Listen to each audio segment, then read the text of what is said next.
ఇన్ని అప్పులు చేసిన సూపర్ 6 సూపర్ 7 ఇచ్చారా? పేదలకు ఏమైనా బటన్లు నొక్కారా?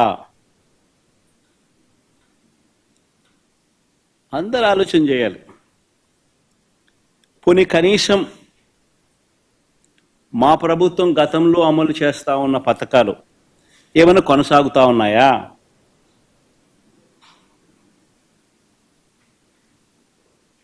సూపర్ 6 లేదు, సూపర్ 7 లేదు.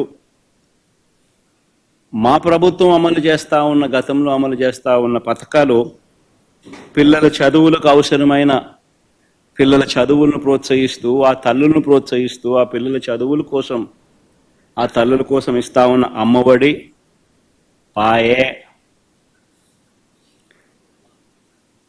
రైతన్నలకు తోడుగా నిలబడే రైతు భరోసా పథకం, పాయే, వసతి దీవెన, పాయే,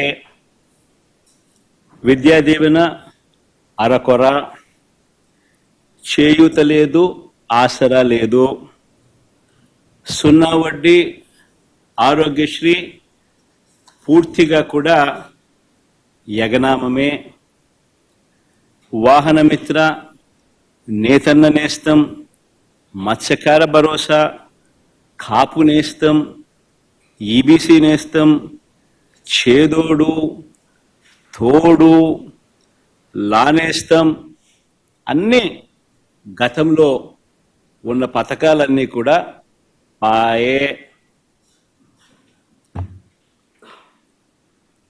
పిల్లలకు ట్యాబులు ఇచ్చే కార్యక్రమం కూడా పాయే. మరి నేను అడుగుతా ఉన్నా, 1,45,000 కోట్ల రూపాయల అప్పులు చేసినవి, చేయబోతున్నవి ఎవరి జేబీలోకి పోతా ఉన్నాయి?